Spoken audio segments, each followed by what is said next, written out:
Smoking is injurious to health. It causes cancer. ধূমপান স্বাস্থ্যের পক্ষে ক্ষতিকর। এর ফল ক্যান্সার। মদ্যপান স্বাস্থ্যের পক্ষে ক্ষতিকর। Consuming alcohol is injurious to health.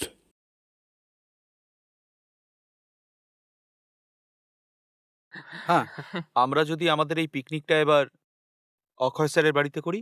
এটা তুই একদম ঠিক বলেছিস।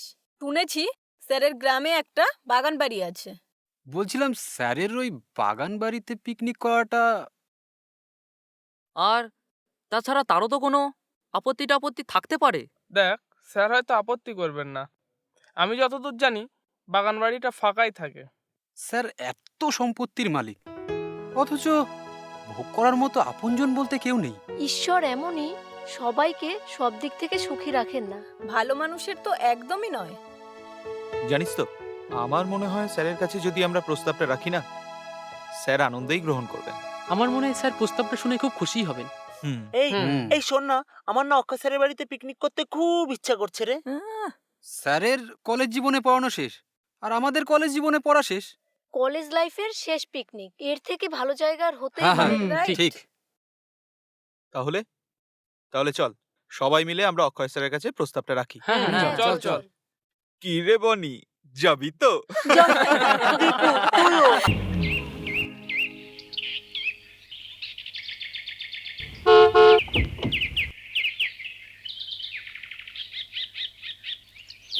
সবাই এসে গেছেন? আসুন আসুন। অক্ষয় আমারে সব বলেছে। মোর বীণায় ওঠে কোন সুরে বাজে, কোন নব চঞ্চল ছন্দে। মোর বীণায় ওঠে কোন সুরে বাজে, মম অন্তর কম্পিত আজি। নিখিলের হৃদয় স্পন্দে মোর বীণায় ওঠে কোন সুরে বাজে, কোন নব চঞ্চল ছন্দে। মোর বীণায় ওঠে কোন সুরে। এ ভাই ভাই, দাসবাড়ির মাঠে পুতুল নাচ হচ্ছে, দেখতে যাবি? হ্যাঁ যাব। বাবা, আমি দিদির সঙ্গে যাব। না, বুড়ো বয়সে টাটা করে বেড়ানো হচ্ছে। আচ্ছা, তোর লজ্জা করে না ময়না? তুমি আবার শুরু করলে? মেয়েটা বাড়িতে পা দিতে না দিতেই শুরু করলে, থামবে? তোমার মেয়ে পা দিল কোথায়? ফিরতে না ফিরতেই তো মেলা দেখতে ছুটছে, পুতুল নাচ দেখবে। বাড়িটা পড়ছে, সেটা তো সহ্য হচ্ছে না। মা, আমি যাব। বাহ, চমৎকার চমৎকার চমৎকার। পাতা গজাচ্ছে পাতা। আর গাছটাকে জানো তুমি? দেখছো মা, বাবা কিরকম বলছে। না, বলবো না। আর কিভাবে বলতে হবে? সমস্ত মেয়ে ড্যাং ড্যাং করে ঘুরে বেড়াচ্ছে। একটা বিয়ে দিয়ে দিতে হবে না নাকি? সে হবে কোন? তুমি এখন পুকুর ঘাটে গিয়ে হাত মুখ ধুয়ে তৈরি হয়ে নাও। আজকে সেনবাবুদের বাড়ি পুজো না, যাও।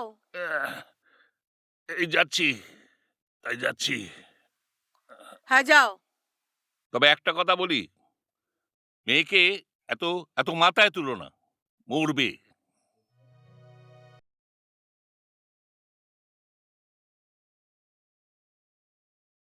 ইন্দ্রদীপ, ইন্দ্রদীপ, স্যার, আমাদের গ্রামটা কেমন লাগছে বলো? দারুণ। যাই বলো না কেন, দেখো সায়েন্স যতই উন্নত হোক, টেকনোলজি যতই আধুনিক হোক না কেন, প্রকৃতির কাছে কিন্তু তাকে পরাজিত হতেই হবে। তা তো বটেই, কোনো রিসার্চই প্রকৃতিকে বাদ দিয়ে সম্পূর্ণ হয় না। দেখো দীপু, তোমাকে আমার একটা কথা বলার ছিল। বলুন না। জানি না তোমার পক্ষে রাখা সম্ভব হবে কিনা। এমন কেন বলছেন? আমি জানি আপনি এমন কিছু বলবেন না যেটা আমার পক্ষে রাখা অসম্ভব। তোমার ওপর আমার বিশ্বাস আছে। দেখো দীপু, আমি কলেজের চাকরি ছেড়ে গ্রামে এসেছি শুধুমাত্র এদের পাশে থাকবো বলে, এদের পাশে দাঁড়াবো বলে। আমার আপনজন বলতে তো শুধু এই গ্রামবাসীরাই। আমাকে কি করতে হবে বলুন স্যার? দেখো, এই গ্রামের ছেলেপুলেরা যাতে বিনি পয়সায় কাছাকাছি লেখাপড়া করতে পারে, তাই দেখো আমি ঠিক করেছি যে ওই কাছারির মাঠের পাশে আমি একটা স্কুল তৈরি করব, আর তার দায়িত্ব আমি তোমাকে দিতে চাই। আর কষ্ট বলতে তোমাকে এই শহর ছেড়ে গ্রামে এসে থাকতে হবে।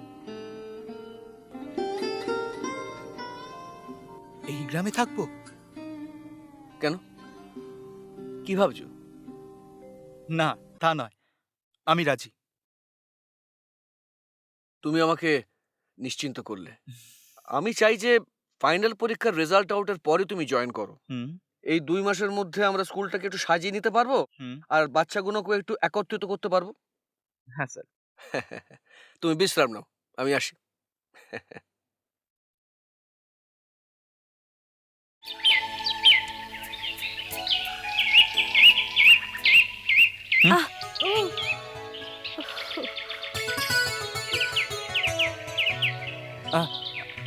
I am sorry. ইংরেজিতে কথা বললেই হলো? দেখছেন না আমি উঠতে পারছি না। আসুন। আপনার নাম ময়না, তাই তো? কি করে জানলেন? শুধু নাম নয়, তুমি যে ভালো গানও গাও সেটাও জানি। কিছুদিন আগে এই গ্রামে এসেছিলাম পিকনিক করতে, আর তখনই লুকিয়ে আমার গান শোনা হচ্ছিল। তোমরা শহরের ছেলেরা খুব বেয়াদব হও তো। হুম তা আজকে কি করতে এসছো? পিকনিক করতে? হুম এখানে থাকতে, তোমাদের গ্রামে, তোমাদের সঙ্গে। তার মানে? অক্ষয় স্যার গ্রামের স্কুলের দেখভালের দায়িত্ব আমাকে দিয়েছেন। ও, এখানে আসার আর একটা কারণও আছে, তোমার জন্য। আমাকে পড়াবে বলে? তোমার সিঁথিতে সিঁদুর পরাবো। ময়না, তোমাকে আমি ভীষণ ভালোবাসি।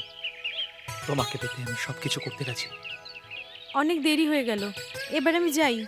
কালকে এই সময় আমি কিন্তু এখানেই থাকবো। থাকো গিয়ে, আমার বইয়েই গেল।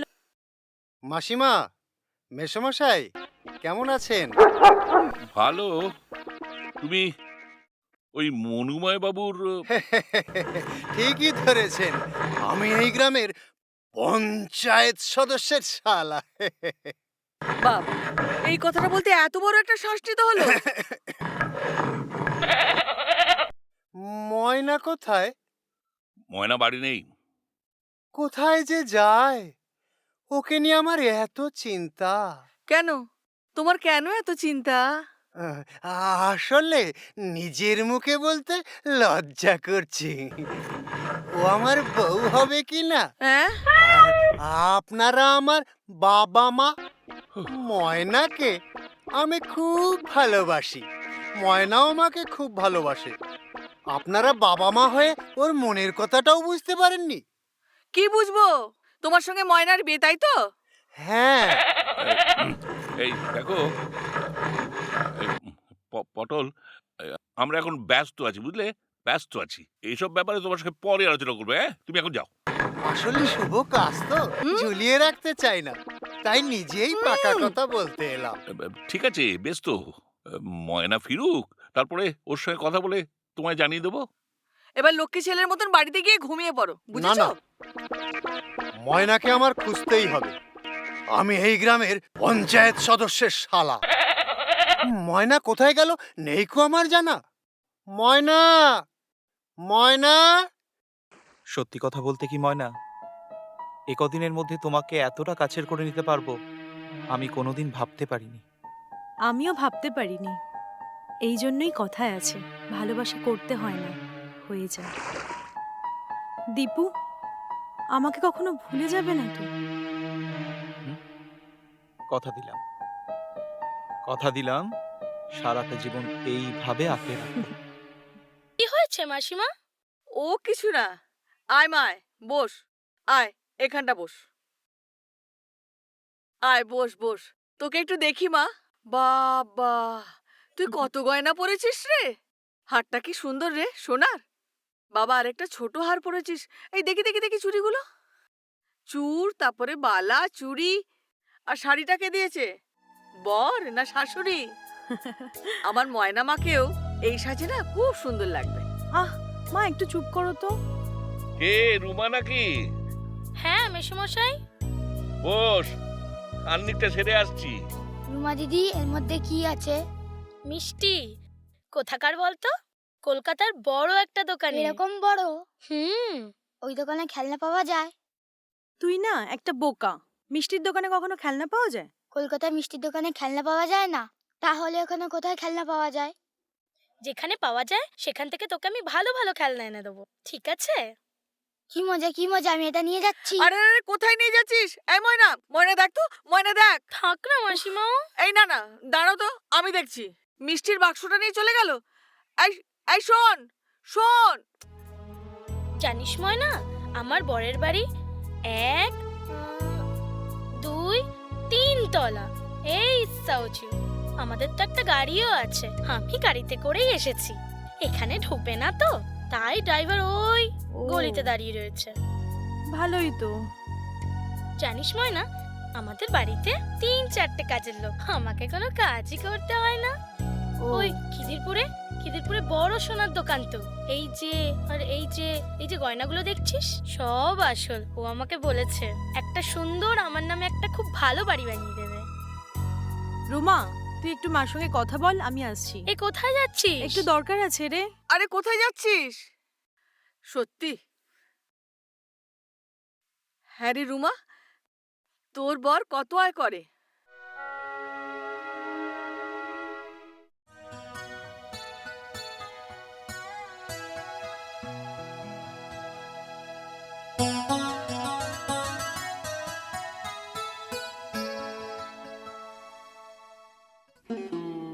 আয় করার ক্ষমতা নেই? কেন আমাকে ভালোবাসার জালে ফাঁসিয়েছো? এসব কি বলছো তুমি ময়না? আমি তো মাস গেলে 10-12 হাজার টাকা। 10-12 হাজার টাকা মাসে কমপক্ষে 50,000 টাকা আয় না করলে কোনো দাম নেই। এসব কথা তোমার আগেই ভাবা উচিত ছিল। আগে তো ভাবিনি এরকম ভিখারিই থাকবে। অক্ষয় স্যারকে বিয়ে করলে রাজ রানীর মতো থাকতাম। ময়না, তোমার আমার ভালোবাসার সম্পর্কের মাঝে এই টাকা পয়সা? ও বুঝলাম। ঠিক আছে, তুমি তোমার ইচ্ছে মতো কোনো বড় লোকের ছেলেকে বিয়ে করে যদি মনে করো অক্ষয় স্যারকেও বিয়ে করতে পারো। উনি তো নিঃসঙ্গই রয়েছেন। হ্যাঁ হ্যাঁ, তাই করব। অক্ষয় স্যারকে বিয়ে করব। তুমি আমার চোখের সামনে কখনো আসবে না, কাপুরুষ কোথাকার। ময়না,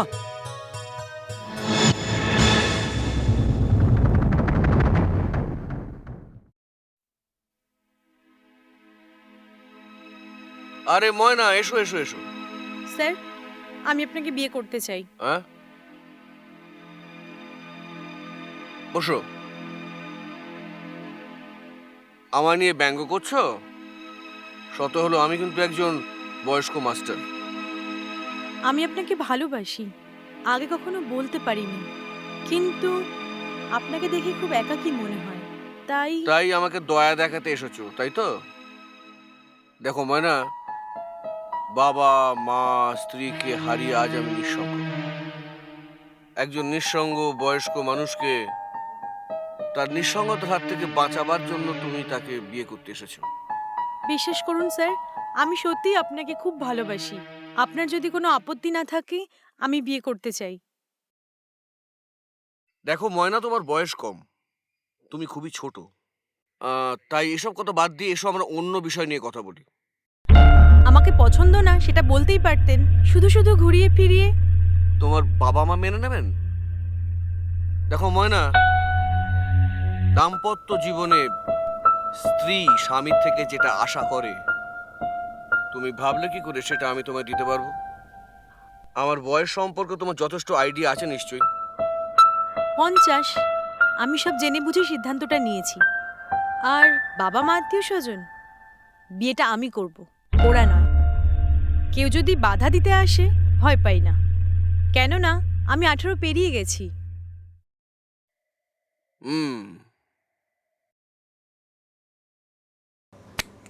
ওকে।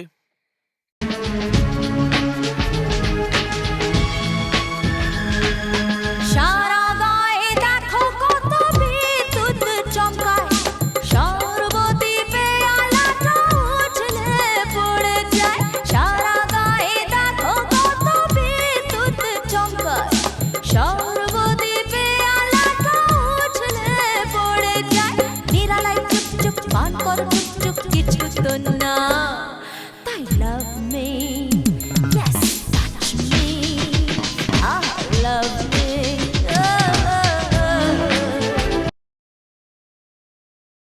যাক বাবা, সব গোছানো টোছানো হয়ে গেছে।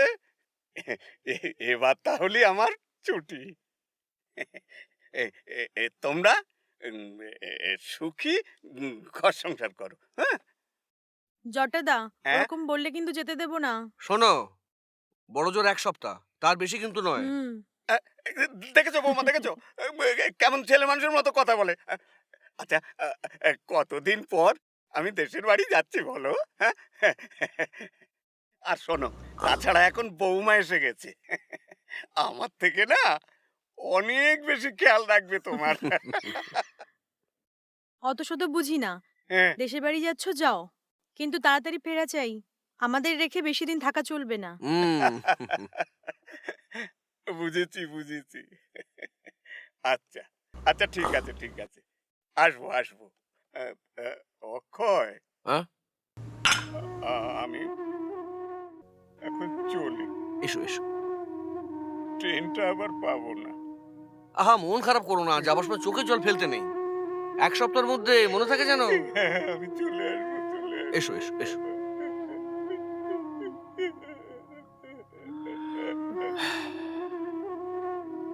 তুমি আর জটাদা এত বড় বাড়িতে থাকতে ভালো লাগতো।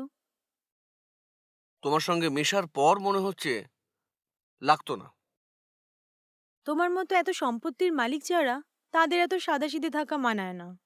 আসলে একাকী জীবন কাটিয়েছি তো। যখনই দেখো খবরের কাগজ নয় খাতা দেখা, আর না হয় বইয়ের মধ্যে মুখ গুজে বসে থাকা। কি করব বলো, ঈশ্বর তো এছাড়া আমায় কোনো যোগ্যতা দেননি। নিজের পায়ে কুড়ুল মারলে তো। আবার শুরু করলে? দেখো, এরকম করলে আমি তোমার সঙ্গে কথা বলবো না। Sorry sorry sorry. আসলে কি জানো, অদিতি মারা যাবার পর আমি কোনোদিনও ভাবিনি যে আমি দ্বিতীয়বার আবার বিয়ে করব। ইনফ্যাক্ট আমি চিন্তার মধ্যেও আনতে পারিনি। আমি খুব ভাগ্যবান যে তোমার মতো মেয়ে। তুমিও কারোর থেকে কম নও। এই গ্রামে তোমার মতো মানুষ আর কটা আছে বলো তো? যাক, একটা ব্যাপারে নিশ্চিন্ত হওয়া গেল, আমার এই বিষয় আশয় সম্পত্তি দেখাশোনা করার জন্য আমি একজন প্রকৃত অর্ধাঙ্গিনী পেয়েছি। আমি মরে গেলেও তোমার এই বিপুল সম্পত্তির প্রতি আমারও কখনো কখনো লোভ হতো, কিন্তু তোমার সঙ্গে থাকার পরে আমার এসবের প্রতি আর কোনো লোভ নেই।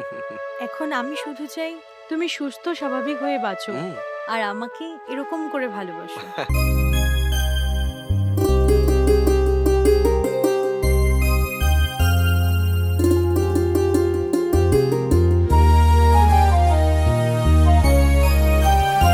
আমার মনের মাঝে যে গান বাজে, শুনতে কি পাও গো?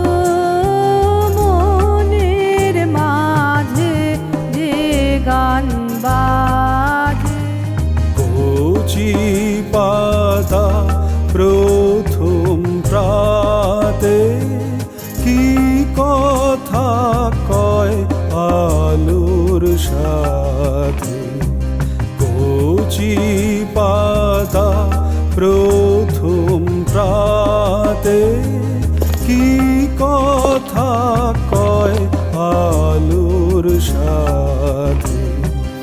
আমার মনের আপন কথা বলে যে তাও গো আমার মনের মাঝে যে গান বাজে, শুনতে কি পাও গো? মনের মাঝে যে গান বাজে।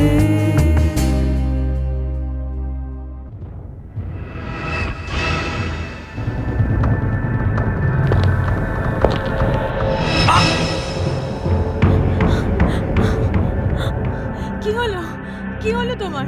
কি হলো? কে কোথায় আছো? কি হলো তোমার? কথা বলছো না কেন? কথা বলছো না কেন? কি হলো তোমার? কে কোথায় আছো?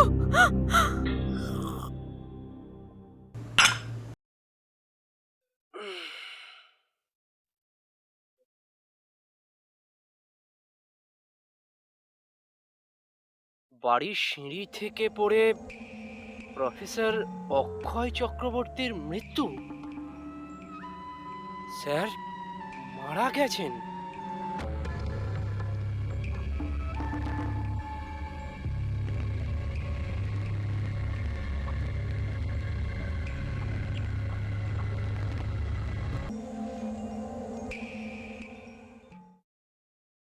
থাক থাক। স্যার আমার রেজাল্ট।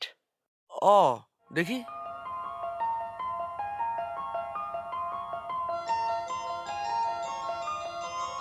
বাহ, ব্রিলিয়ান্ট। তা তুমি বড় হয়ে কি হতে চাও? স্যার আমি পুলিশ অফিসার হতে চাই। তাই? Police officer? বাহ, ধরো। সত্যমেব জয়তে। বড় হও, মানুষ হও।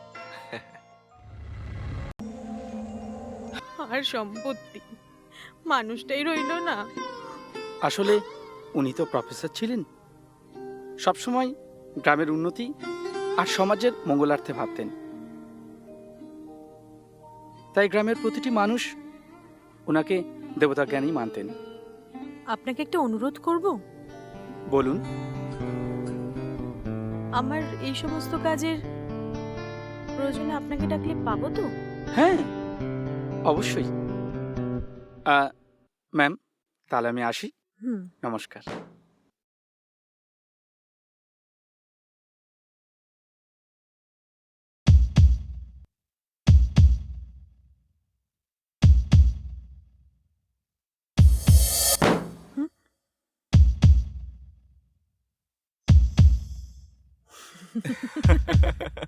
I love you. I love you two.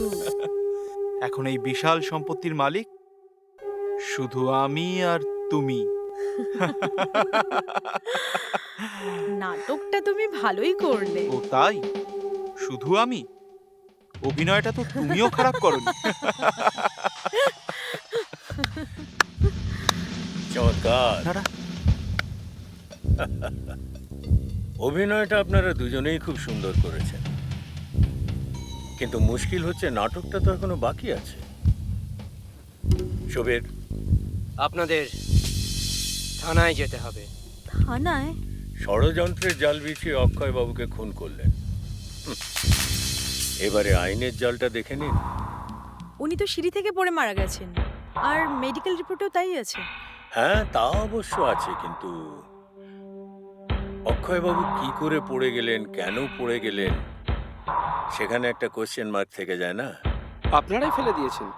দেখুন, প্রমাণ ছাড়া কাউকে এভাবে। প্রমাণ? প্রমাণ এই ক্যামেরার মধ্যে সব আছে স্যার, সব ফাঁস করে দেবে। শুধু ক্যামেরায় নয়, অক্ষয়বাবু সিঁড়ি থেকে পড়ে মারা যাওয়া আর সেদিন থেকে জটাবাবু ছেলের নিখোঁজ হয়ে যাওয়া, এসব কিছু রহস্যের কেন্দ্রবিন্দু আপনারা দুজন, সে প্রমাণও আছে। সুবীর, বুদ্ধিটা ভালোই ফেলেছিলেন। পুলিশ কিংবা গ্রামবাসীদের মধ্যে কারো মনে কোনো রকম সন্দেহই হয়নি যে অক্ষয়বাবুর মৃত্যুটা আসলে কোনো দুর্ঘটনা নয়, খুন। ঘটনার কয়েকদিন পর জটাবাবু একদিন আমার থানায় এলেন। তার মানে আপনার কথা অনুযায়ী যেদিন অক্ষয়বাবু সিঁড়ি থেকে পড়ে গেলেন সেদিন থেকে আপনার ছেলে বাইরে বেরিয়ে আর বাড়ি ফেরেনি, তাই তো?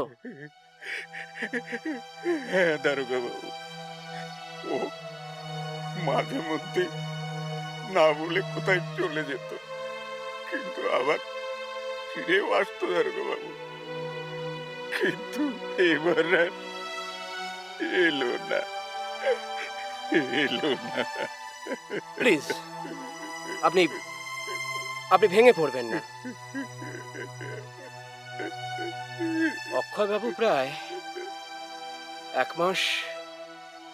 এক মাস হলো দুর্ঘটনায় মারা গেছেন। না না দারোগা বাবু, অক্ষয় খুন হয়েছে। হোয়াট? It's possible? ওনার মতন একজন ভালো মানুষকে কে খুন করবে? বৌমার চাল চলন, আমার কেমন কোলমেলে লাগতো দারোগা বাবু। বৌমা মানে অক্ষয় বাবুর স্ত্রী? হ্যাঁ, অক্ষয়ের সাথে বিরাট একটা ষড়যন্ত্র করা হয়েছে। আপনার ছেলের কোনো ছবি দিতে পারেন? হ্যাঁ,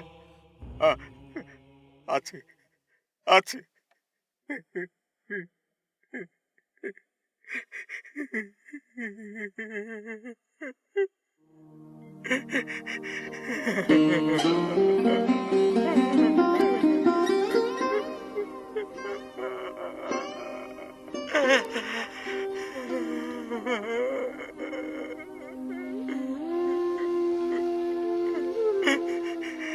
স্যার, সিআইডিতে আপনার মতন ব্রিলিয়ান্ট অফিসার কয়জন আছেন? আরে ছাড়ো। তাছাড়া রিটায়ার করবার পর অনেক ক্রিটিক্যাল কেস আপনি সলভ করেছেন। আরে ঠিক আছে ঠিক আছে ঠিক কখনোই ফেলিওর হননি।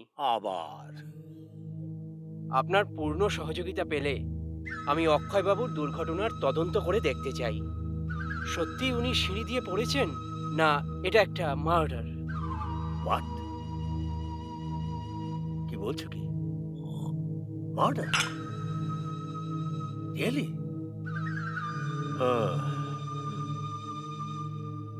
ঠিক আছে। এখন পর্যন্ত গভর্নমেন্টের অনেক কেস আমি সলভ করেছি। এবার না হয় আমি গভর্নমেন্টকে রিকোয়েস্ট করব অক্ষয়বাবুর কেস ফাইলটা আবার ওপেন করতে। আর তার জন্য তোমার যা কিছু সাহায্যের দরকার হবে সেটা তুমি আমার কাছে পাবে। Thank you sir.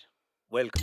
In the process of investigation আমরা বুঝতে পেরেছিলাম যে অক্ষয়বাবুর মৃত্যুর পেছনে আর কেউ নয়, আপনারা দুজনেই আছেন। কিন্তু তবু আমাদের একটা নাটক করার প্রয়োজন ছিল, কারণ আপনাদের হাতে নাতে তো ধরতে হবে। আর সিআইডির দীর্ঘদিনের অভিজ্ঞতা থেকে আমি তো জানতাম যে যেদিন অক্ষয়বাবুর সম্পত্তির মালিকানার কাগজপত্র হ্যান্ডওভার করা হবে সেদিন আপনি একবার আপনার প্রেমিকার সঙ্গে দেখা করতে আসবেনই। আর তাই জটাবাবুকে দিয়ে ক্যামেরাটা আমিই সেট করিয়েছিলাম। আর তাতে আপনাদের দুজনের ভারী সুন্দর কিছু দৃশ্য ধরা পড়েছে। আর একটা কথা ম্যাডাম, আপনাকে জটাবাবু যে বলেছেন শহরে গেছে কলেজের কাজে, সেটা একদম মিথ্যা কথা বলা হয়েছে। আমি জানতাম উনি উনাদের সঙ্গেই আছেন। তাহলে এত নাটক, এত রকম কথা, কিন্তু সত্যিটাকে চাপা দেওয়া গেল না। এবার বলুন তো, অক্ষয়বাবুর মৃত্যু আর জটাবাবুর ছেলের নিখোঁজ কিংবা হত্যার রহস্যটা কি? বলছি, না বলে তো আর উপায় নেই। তখন আমি আর ময়না দুজনে ঘর বাঁধার স্বপ্ন দেখছি। কি ভাবছো? 50,000 টাকা, অ্যাটলিস্ট 50,000 টাকা ইনকাম করতেই হবে। কি বিড়বিড় করছো? কোথায় একটু আদর করবে তা না, উনি এখন টাকার নেশায় মেতে আছে। দেখো ময়না, 10-12 হাজার টাকায় আজকালকার বাজারে কিচ্ছু হয় না, তাই ভাবছি টাকাটা কোত্থেকে আসবে। বিয়েটা হোক, তারপর দেখবে সব ঠিক হয়ে গেছে। বিয়ের আগেই ভাবতে হবে। তোমাকে আর আমাদের বাচ্চাকে আমি কোনো কষ্ট হতে দেব না। পৃথিবীর সমস্ত সুখ আমি তোমাদের পায়ের কাছে এনে রাখবো।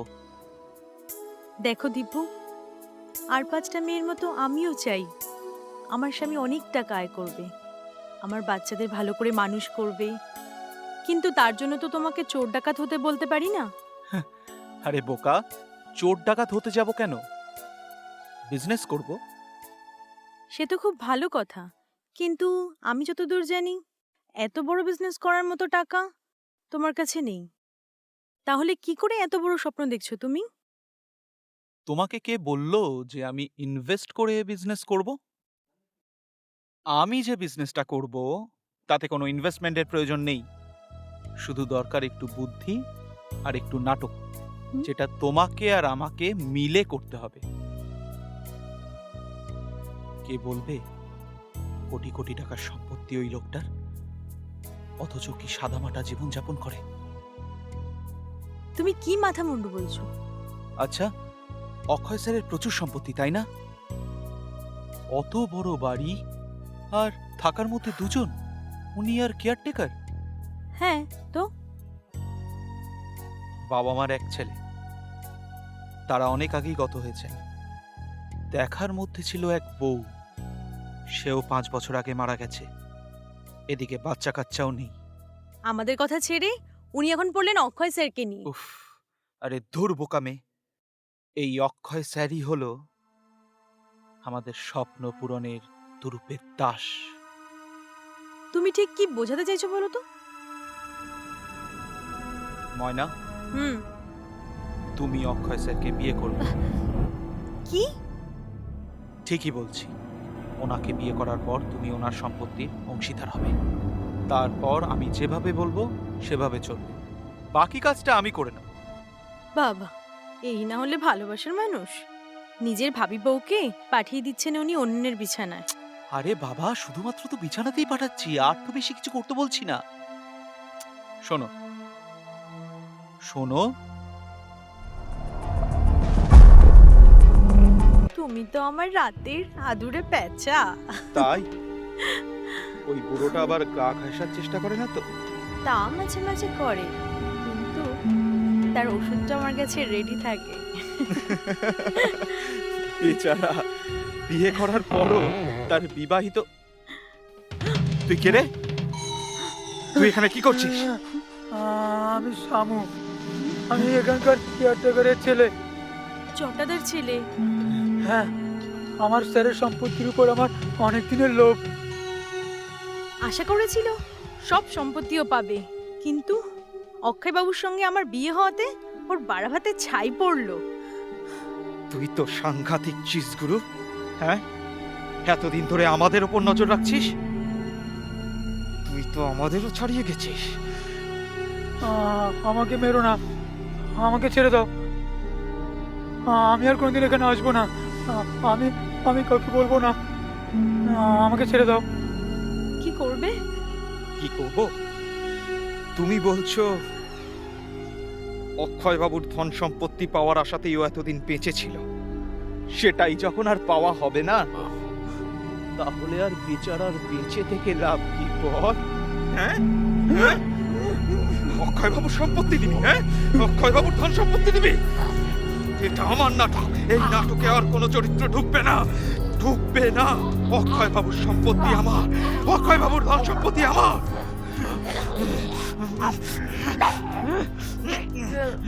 এ কি খুন? ময়না, তুমি তুমি এ কি করছো আমার সঙ্গে? হ্যাঁ, আপনি ভয় পাচ্ছেন। দেখুন দেখুন, আপনার পা দুটো কাঁপছে। ভালো শান্ত, পালান পালান বলছি, পালান। আমাকে আমাকে মেরো না।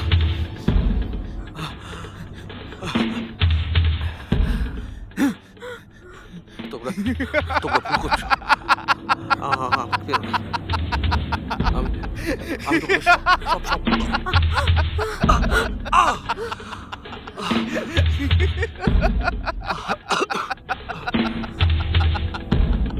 অক্ষয় বাবু সিঁড়িতেই ক্ষয়ে ক্ষয়ে শেষ হয়ে গেল। স্যার, আমি আসল অপরাধী, ওর কোনো দোষ নেই। প্লিজ ওকে যেতে দিন। আমি বাধ্য করেছিলাম ওকে এই খেলা খেলার জন্য। ময়না, খবরদার এক পাকে ওইবেন না। পালাবার চেষ্টা করবেন না। এ কি?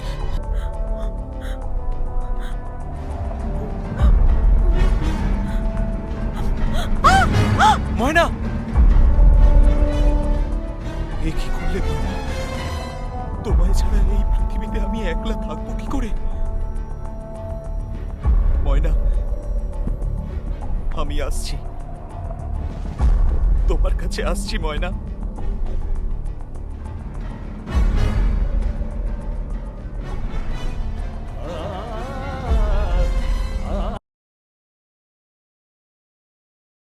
এমন আরো অনেক ভিডিও দেখতে এই চ্যানেলটি সাবস্ক্রাইব করে নিন এবং পাশের বেল আইকনটি প্রেস করে দিন।